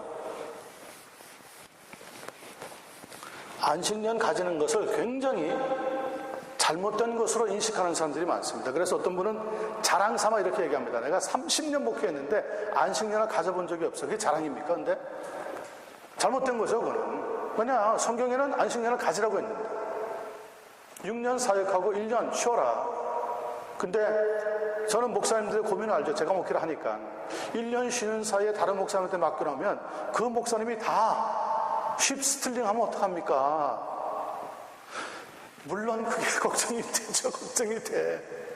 그렇지만 그런 걱정은 우리의 두 번째 문제이고, 첫 번째는 하나님이 쉬라고 했으면 쉬어야 되는 거죠. 땅도 쉬라고 하면 쉬어야 돼요. 그런데 지금 우리는 더 바삐, 더 많이 일을 해야지만 직성이 풀리는 그런 현대인의 사고방식을 가지고 있기 때문에 목회자들이 특별히 안식년에 대한 생각이 없습니다. 생각이 없어요. 안식년 갖는 거 시간 낭비, 돈 낭비라고 보니까 문제. 그러니 자, 안식년을 가지지 않고 계속 사역을 하니까 목사님들의 머리도 피곤해, 몸도 피곤해, 정신도 피곤해. 나중에 어떤 방법이 나옵니까? 성경대로 안 하는 방법이 튀어나올 수밖에 없죠. 저는 그렇다고 봅니다. 만약에 지금이라도 목사님들이 6년마다 사역하고 1년씩 쉬는 안식년 제도가 도입되어져서 하나님 말씀에 순종하는 일이 있다면 그렇게 안 할 거예요. 1년 쉬는 동안에 다른 나라 가서 다른 교회에서 예배 드리는 것도 보면서 이렇게도 예배 드리는구나. 여기 와서 이민교회에서 목사님들이 뭐 어떤 때는 백김도 하고 뭐 쓰레기 봉지도 주워가지고 밖에다가 버리고 하는 거 보면서 목사들이 저런 일도 하는구나. 나름대로 경건한 도전을 받아야 리프레시가 될 텐데 한국에서 딱 당일실에 앉아가지고 점점점 그 주변이 비싸지고 당회실도 커지고 좋은 소파가 들어오고 뭐 그 안에 여러 가지 문화시설이 꽉 차버리면 그때부터는 여러분 절대 하나님 말씀대로 사용 못하게 된다니까요. 그래서 지금 저는 이런 이 안식년 문제가 반드시 목사님들에게, 선교사님들에게 꼭 필요하다고 봅니다. 자, 그러나 그렇지 않습니다. 단기간에 소진되는 것을 피하고 평생 우리는 사역할 사람들로 살아가야 되기 때문에 외국에서는 결코 이전과 같은 동일 수준의 업적을 이루지 못하기 때문에 선교사님들은 이 안식년을 가지면서 현실적인 목표를 좀 세워야 됩니다. 현실. 너무 뭐 어떤 목사님은 툭하면은 그 이사야서 46장 맨 끝에 있는 말씀 한 사람이 천을 이루고 천이 만국을 그런 걸 비전이라고 자꾸 얘기하고 교인들 마음을 붕 띄워놓으니까 우리가 하나님 말씀대로 경건하게 겸손하게 사역들을 삶을 못 살아가는 거예요. 어떻게 하든지 그걸 채우기 위해서 나가서 그냥 무리하게 되는 거죠. 무리하게 되는 거예요. 근데 그 본문을 자세히 읽어보면 그렇게 하라고 준 말씀이 아니거든요. 그 본문의 문맥이. 이스라엘 백성들이 지금 바벨론 포로로 잡혀갔다가 하나님이 은혜를 주셔서 귀환하게 되어질 때 정말 하나님이 원하시는 나라를 세우도록 하시라고 하는 말씀에 도전으로 주신 건데 교회 성장하는 데다가 교회 부흥시키는 데다가 자꾸 맞춰가지고 그 말씀들을 인용하고 강조하고 안 하면은 잘못된 사람같이 인도에 갈 때 여러분 얼마나 많은 무리수가 따르는지 알 수가 없어요. 그래서 우리는 첫째 성경을 잘 이해하고 그 다음에 문화를 잘 이해하고 우리의 현실을 보면서 하나님이 정말 내게 원하시는 목표를 세워나갈 수 있는 일들이 있어요. 다른 사람이 빌딩 5개 지었으니까 나도 5개 짓는다. 그게 사역이 아니라니까요. 어떤 사람은 10년 20년 사역에도 빌딩 하나 안 지을 수 있어요. 그래도 괜찮아요. 그게 잘못된 게 아니라고요. 근데 우리는 항상 이 눈치 문화 속에서 살아가지고 다른 사람을 의식하다 보니까 많이 짓고 크게 짓고 해야지만 사역을 잘한 것으로 우리가 받아들이고 평가하기 때문에 결국 문제의 문제를 지금도 낳고 있다고 생각이 되어집니다. 자, 그리고 무슨 일이든지 너무 심각하지 말아야 됩니다. 어느 모임에 불참하는 게 선교사님들끼리 모여가지고 선교사님들 모임에 내가 어떤 때 불참할 때 있습니다. 불참하는 게 지금 내게는 치명적인 것 같지만 여러분 4년 후에는 어떤 모임을 가졌는지 사실 기억도 나지 않을 일들입니다. 선교사님들 모임에 한 번 참석 덜 했으면 어떻습니까? 현지에 잘 적응하려고 했던 그 노력이 더 나중에 우리에게 귀한 유익과 열매를 맺게 해줄 텐데 반면에 언어를 배우고 사람들을 방문하는 것은 사역의 방해처럼 느껴지지만 나중에 들어보면 선교사의 초기 사역에 가장 중요한 업적이 될 수 있다는 것을 우리가 깨닫게 되어집니다. 그러므로 선교사님들도 그렇고 다른 문화권에 들어가서 사역하는 분들에게도 뭐가 필요하느냐면 유머와 융통성이 좀 필요합니다.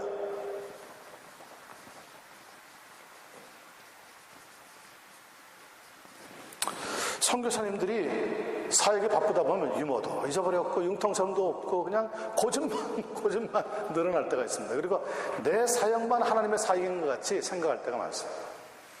그렇지 않고 다른 선교사님들과 교제도 좀 가지시고 도전도 받으시고 또 마음을 좀 조금 더 온유하게 푸는 일들이 필요한데 바로 그것이 우리의 삶 속에서 나타나고 있는 유머와 융통성 등등입니다.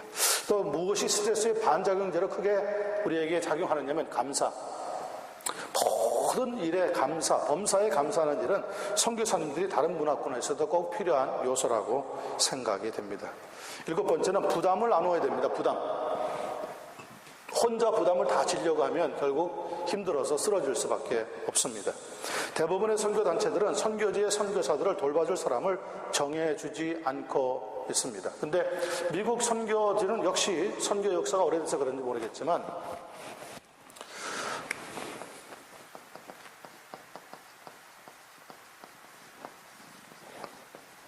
미셔너리 앳 라지라고 하는 사람들이 꼭 선교지마다, 선교협회마다 한 분씩 정해져 있습니다. 좀 제법 사이즈가 크고 조직이 잘 되어 있는 데는 각 대륙마다 한 분씩 미셔너리 앳 라지라고 하는 사람이 정해져 있습니다. 이 사람들은 어떤 말이냐면 순회 선교사입니다. 우리 얘기하자면. 그래서 선교사님들을 찾아가는 선교사입니다. 찾아가서 별일 아니에요. 그냥 찾아가서 이야기 들어주고 같이 식사하고 말동무해주고 어려운 게 없느냐 기도 제목 받아주고. 그래서 한 일주일 정도 지나면서 그 선교사들에게 위로해주는 사역을 하는 분들이에요. 그러니까 선교 사역이 오래 가는 거죠. 근데 우리는 저렇게 해주는 사람들이 거의 없어요. 그냥 조사하러 가는 사람들은 있죠. 조사하러. 근데 조사하러 가는 사람이 필요한 게 아니라 선교사님들은 선교지에 와서 자기네들과 함께 위로해 줄 사람을 필요로 하거든요. 저희가요, 선교사님들이 없는 곳에 들어가서 처음에 제가 어떤 생각이 들었냐면 나이로비에 딱 도착을 하니까 거기 한국 분들이 한 7분, 8분 정도 87년인데 와 계시더라고요.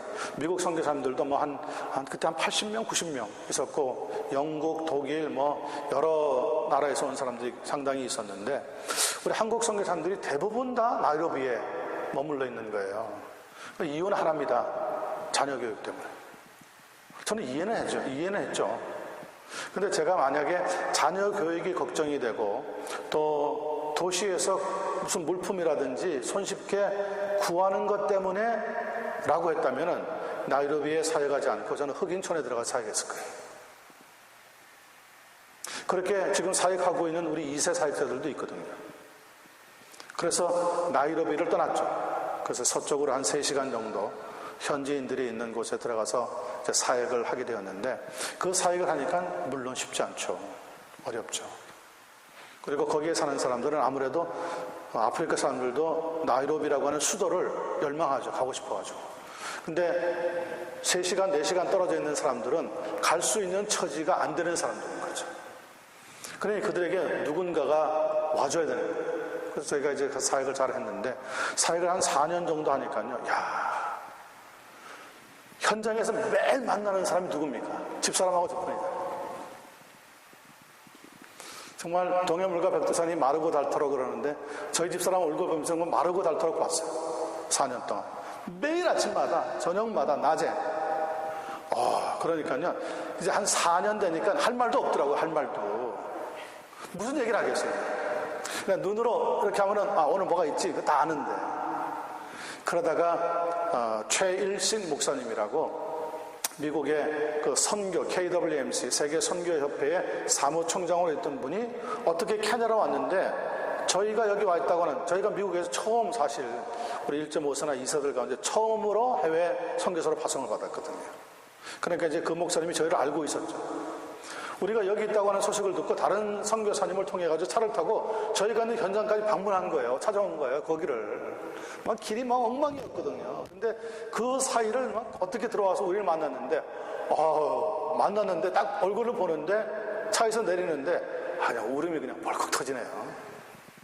좀처럼 제가 울지 않는 사람인데 딱 보는데 얼굴이 막 눈에서 막 눈물이 떨어지는데, 그 목사님이 와가지고 왜 우느냐고, 울지 마라고 말이죠. 제 등을 툭툭 떠드리는데 더 크게 울게 되더라고요. 더 크게. 사람이 그리웠던 거죠. 사람이 그리웠던 거죠.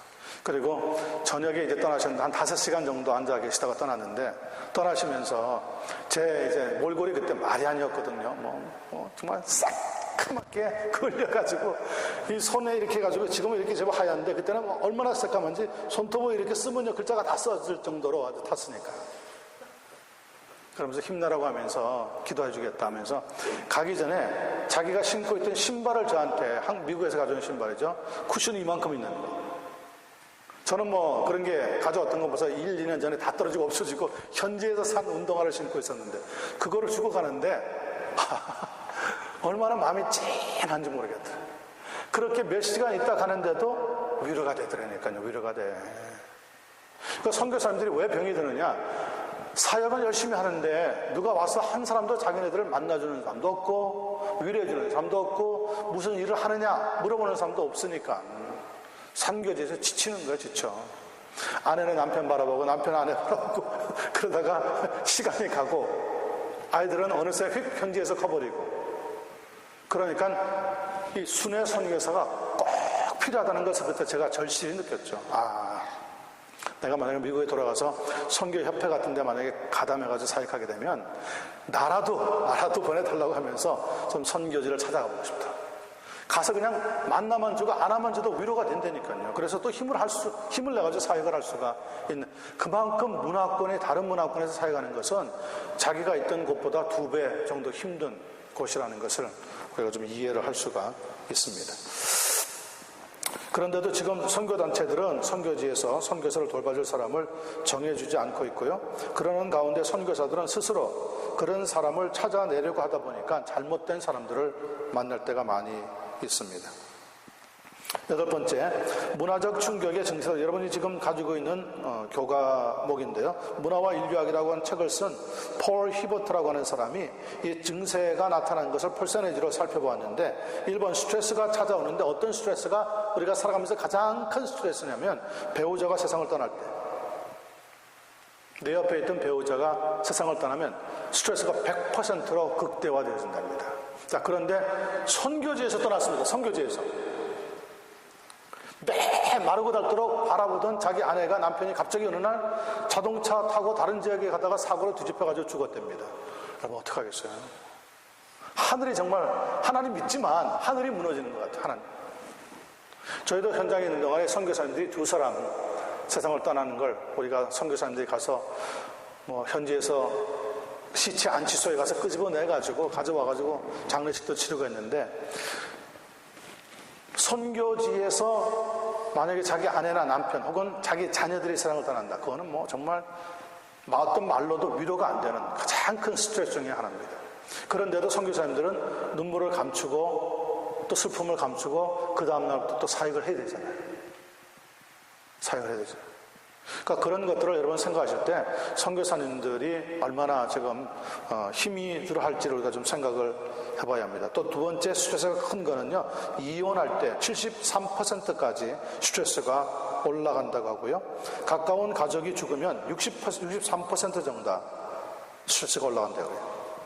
개인의 부상으로 아픔이 생기면은 53%, 결혼해가지고 자녀들이 떠나게 되면은 50% 정도, 그리고 가족 구성원의 건강에 변화가 찾아오면은 이런 큰 스트레스들이 찾아오게 되어진다고 합니다. 왜냐하면은 선교사님들이 다른 문화권으로 옮겨가면 첫째, 경제적인 위치라든지 혹은 직업, 지리적인 위치, 그리고 교통수단, 교회의 열정, 사회적인 행동, 식사 습관 등등 다양하고 현격한 변화를 우리가 경험하게 되어지는데, 이때 나타나는 스트레스들은 영적인 거라기보다도 심리적으로 나타나기 때문에 꼭 치료를 해줘야지만 다음 사역을 할 수가 있다는 거죠.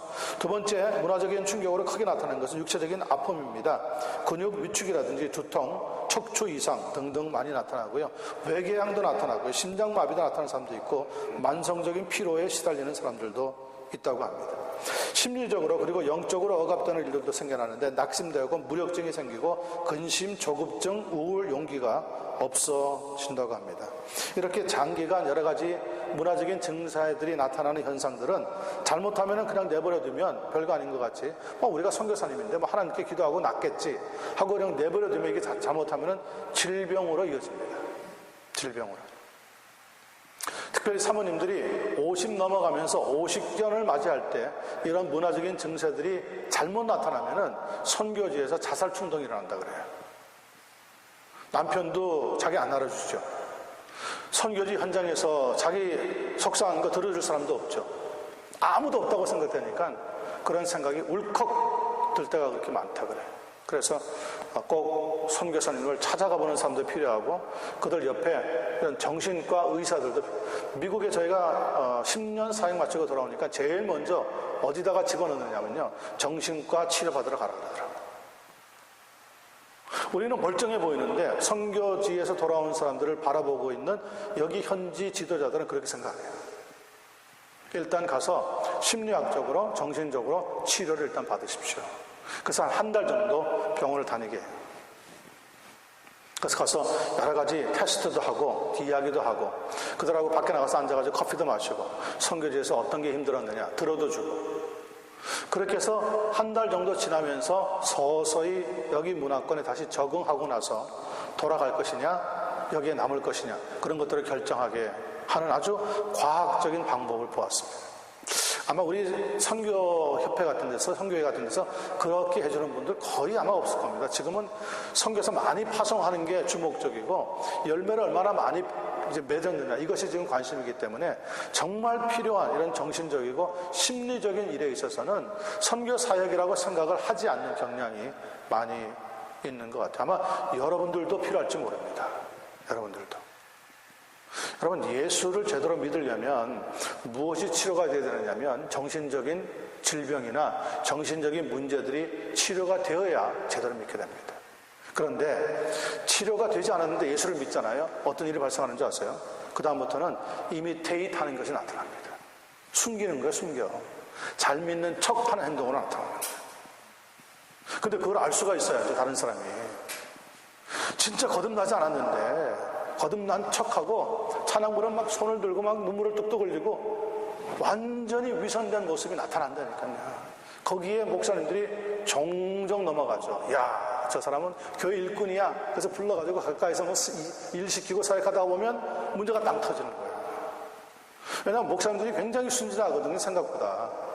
저도 그런 사람 중에 한 사람이지만, 그런데 성도들은 벌써 사회적인 경험이 많잖아요. 사람 경험이 많다고요. 그래서 정신적으로 심리적으로 문제가 있는데 교회 와서 보니까 목사님이 뭘 좋아하나 이걸 빨리 눈치를 채는 거예요.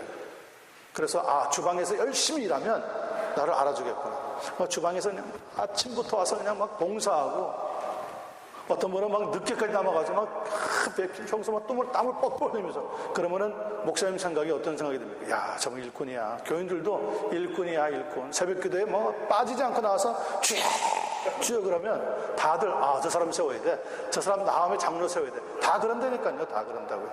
근데 이게 바로 정신적인 문제가 있다면 그건 큰일인 거죠. 큰일인 거죠. 우리가 다른 문화권에 살기 때문에 너나 할 거 없이 다 조금씩 이런 정신적인 문제를 다 가지고 삽니다. 다 가지고 삽니다. 그래서 교회에서는 거룩한데 집에 가면 확 달라지는 사람 있잖아요. 하이드 앤 제칼이라고 해서 집에 돌아가면 완전히 딴 사람이에요. 딴 사람. 그래서 어떤 목사님한테 사모님이 그랬다잖아요. 강대상에, 강단 위에다가 입을 던져주면서 당신은 거기서 사는 게 제일 거룩해. 제일 거룩해. 내려오면 안 돼. 내려오면 안 돼. 문화적인 갈등에서 일어나고 있는 상당히 중요한 문제들인데 우리가 이걸 중요하다고 생각하지 않죠. 자, 문화의 속성 몇 가지를 살펴보고 5가지 정도 나오는데 그것만 살펴보고 마치도록 그렇게 하겠습니다. Cultural characteristic이 있습니다. 문화에는 여러 가지 속성이 있는데 5가지 정도 속성이 나타납니다. 첫째, 문화는 culture is shared. 분담이 된다는 겁니다. 분담이 된다니까 갈라가지고 하나씩 갖는 게 아니라 같은 문제를 서로 공유하면서 같이 어려움을 겪자고 하는 속성이죠. 그래서 문화는 분담되고요. 공통적인 경향은 행동 양식으로 같이 모을 수 있고요. 집단 구성원들에 의해서 공유가 되어지기 때문에 집단 구성원들과 함께 나눌 수가 있습니다. 그리고 이 문화라고 하는 것은 이렇게 우리가 분담을 할 때 예측이 가능합니다. 어떻게 이 문제를 해결할 수 있을지 예측하는 것이 가능해지기를 시작합니다. 혼자서는 힘듭니다. 문화라고 하는 것은 절대 혼자서 풀지 못합니다. 자, 두 번째, 문화는 학습됩니다. Culture is learned. 성장 과정에서 접하고 있는 문화 환경에 의해서 좌우되는 것인데요. 비유전적인 수단에 의해서 습득이 되어지고요. 다른 문화권에서는 경험을 통해서 배우게 되어집니다. 경험. 그래서 저희는 선교 인류학으로 생각하는데 문화 인류학으로 생각하고 있는 이쪽 복음주의 계통에서는 뭐라고 얘기하냐면 experience is everything. 경험이 전부다 이렇게 얘기하는 분들이 많아요. 물론 우리는 그렇게 생각하지 않습니다. 경험이 중요하지만 우리의 삶에 있어서 가장 중요한 것은 하나님 말씀이죠. 말씀과 성령이죠. 말씀과 성령을 제해버리고 자꾸 문화를 배우는 것만으로 다 끝나는 것까지 생각하시면 안 됩니다. 배워야 되지만. 세 번째, 문화는 축적적입니다. 커뮬레이티브한 것인데 세대를 따라서 축적되어진 정보와 생활 양식이 다음 세대에 전달이 되어집니다. 문자가 없던 시기에는 사람들이 입을 통하여서 우리가 구전 문화라고 그러죠. 문화가 한 세대에서 다음 세대로 전해져 내려갔습니다. 두 번째, 문자가 등장하고 난 뒤부터는 문화가 책이라든지 문서의 형태로 보관이 되어져서 다음 세대로 넘어갔습니다. 성경도 마찬가지죠. 처음에 파피루스, 근데 파피루스가 오래가지 않으니까 양피지에 집어넣어서 두루마리를 만들어서 다음 세대에 전달시켜주는 일들이 생겼는데, 그것이 바로 성경 문화 가운데 하나이죠. 세 번째, 최근에는 컴퓨터 혁명으로 인하여서 점점 더 많은 지식들이 기계 속에 저장이 되어서 후세에게 잘 전달되어지고 있습니다. 이런 것들을 사용할 수 있는 것도 컬처에 있어서, 문화에 있어서 가장 큰 이익이라고 볼 수 있습니다. 네 번째, 문화는 하나의 전체를 이루고 있습니다. Culture is a whole system. 개체 문화라도 서로 연관을 가지고 있다는 거죠. 한 사회 집단의 문화는 여러 요소들이 이루어져서 만들어져 있습니다. 하나만 문화가 아닙니다. 그러나 각 부분들은 독립적이 아닌 전체 상호 연관을 가지고 있습니다. 상호 연관.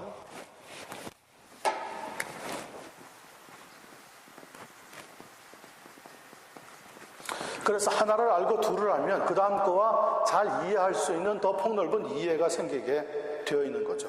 세 번째, 예를 들어 보면은 인구의 도시 집중 현상, 이거는 어느 한 지역에서만 나타나는 게 아니라 모든 나라에 전체적으로 같이 연결되어져서 나타나고 있다는 겁니다.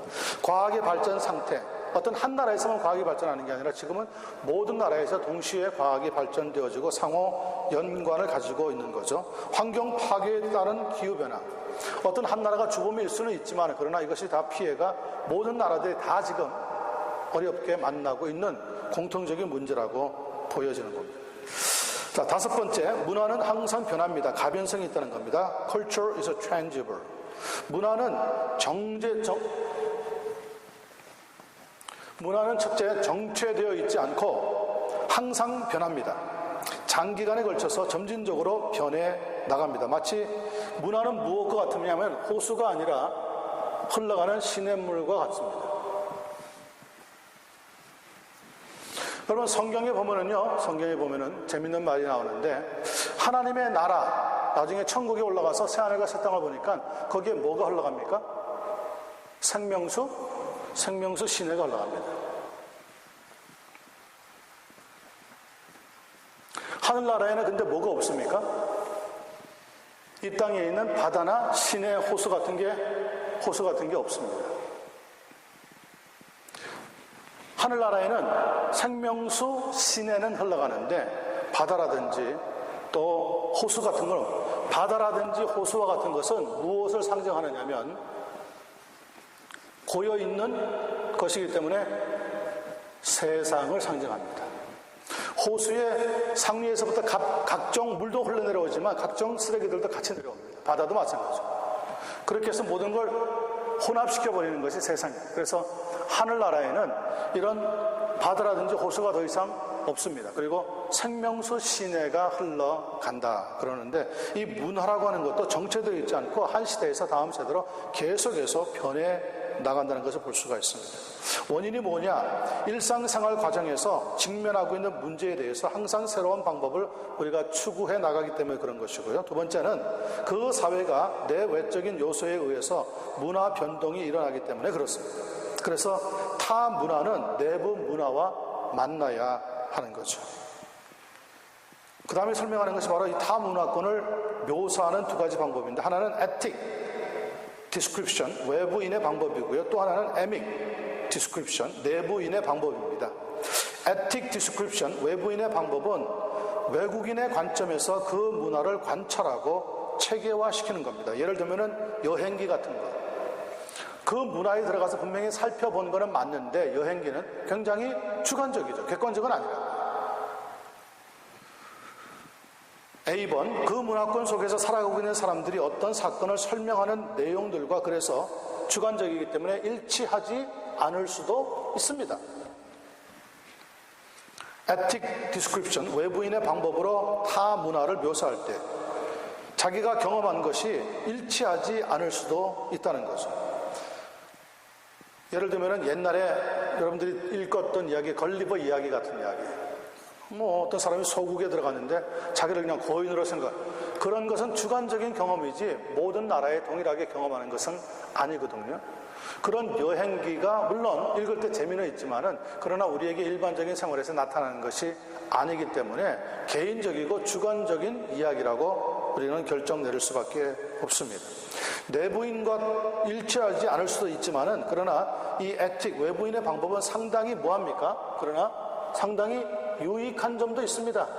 어떤 때는 제대로 내부인의 문제를 건드릴 때도 있기 때문에 그렇죠. 그래서 이 에틱 디스크립션, 외부인의 관점에서 타 문화를 묘사하는 것이 우리 사람이 아니니까 잘 모른다 해서 무조건 무시하는 것도 잘못된 방법이라고 봅니다. 두 번째, 목적입니다. 타 문화권에 속해 있는 사람들의 행동을 예상하기 위해서 이 에틱 디스크립션을 우리가 좀 살펴볼 필요가 있고요. 두 번째는 타 문화권에서 살아가고 있는 방법을 배우고 적절히 우리가 어떻게 역할을 해야 되는지를 배우기 위해서 이 외부인의 방법으로 타 문화를 묘사하는 것을 살펴보아야 합니다. 자, 중요한 것은 그 다음에 나오는 건데요. 에믹 디스크립션입니다. 내부인의 방법이죠. 예를 들면 실록, 역사 기록 이런 것은 다른 나라 사람들이 감히 알 수가 없잖아요. 그 나라에 살고 있는 사람들만 알 수 있는 이야기들이 바로 내부인의 관점에서 자기의 문화를 묘사하는 방법입니다. 1번 정의 보시면 그 문화권의 현지인들이 보고 이해하는 그대로 묘사하는 방법이 바로 이 에믹 디스크립션. 여러분, 이 에틱과 에믹 디스크립션 꼭 크게 표를 해놓으시기 바랍니다. 파이널 시험 나올 때 꼭 나오도록 할 겁니다. 자, 에믹 디스크립션, 내부인의 방법은 어떤 것이 있느냐? 타 문화권의 사람들에게 그들의 생각들과 감정,